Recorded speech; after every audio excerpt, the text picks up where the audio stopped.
As you know, in this class we utilize MLA format. Some people simply think that Microsoft Word will do that or create that MLA format for them. This is not correct. First off, let us begin by opening Microsoft Word.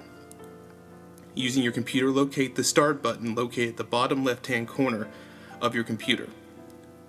Once you've opened this, find All Programs. Once you have located this, locate the Microsoft Office suite. In the window, scroll down till you find Microsoft Office 2007. Click on this. Now, unlike APA formatting, MLA does not use title pages. It uses Times New Roman 12 font. It's double-spaced with 1-inch margins. Now, in Microsoft 2007, 1-inch margins are the default, but some of the others are not. First, let's check our font. You'll notice it is in Calibri 11. Change this by locating Times New Roman and changing the font size to 12. Once you've done this, you'll have to do an additional by going to Page Layout. Locate the spacing. You will notice that there is an after space of 10. You need to change this to 0. When you've done this, click on the little tab at the bottom right-hand corner of the paragraph. This will open up a window. In this window, you'll notice that the special change, you need to change the line spacing from multiple to single.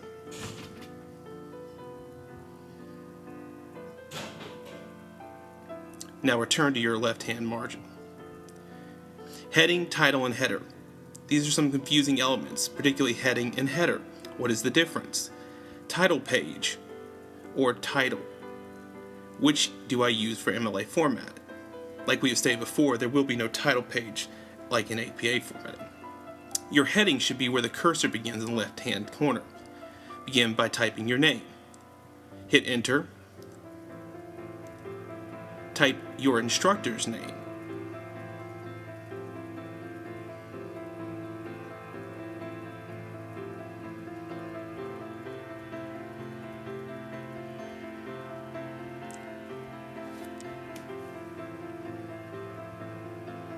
This should be followed with another enter where you will enter the class name.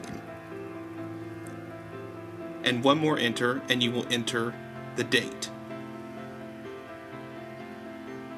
Once you have done this, you will hit enter again and twice, skip a space, go up to your board above, find the toolbar and hit center. This is where you will put your title in place of a title page. This is what we call the heading in MLA format.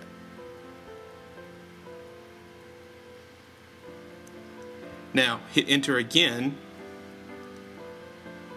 skip a line and drop down, placing your cursor back at the left-hand side.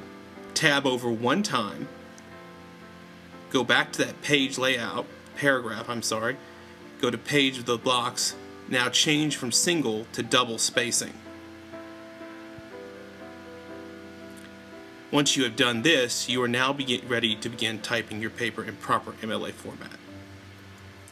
Now, what I'm highlighting here on the left-hand side, this is what we call our heading. This is different from a header. The header would be located here. Double-click on the paper until it gives you access to the header. Go over to page number. You want it at the top of the page, located in the right-hand side. Now a page number will now appear on every page of your document.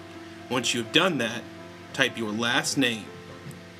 Your last name and page number will now appear on every page of your document. When you are done, close it. At the end of your paper, we have the works cited. Why do I need a works cited? How do I format it? Where can I look if I have questions? Are there places I can look for examples? First off, let's look at what or how we should create a works cited. In your textbook, there are, at the end of the MLA formatting section, there are practice elements. These are good to help you practice and utilize what you will need to do to create MLA formatting. You may use the examples in your book, at the OWL at Purdue, or speak to somebody in the right site for aiding in this matter. Now let's create a works cited page. First off, I'm highlighting the right-hand section here in that your works cited page belongs with your document. It should have the same pagination of numbers as the rest of your document. It is not a separate document. Once you've got your page, center and type works cited.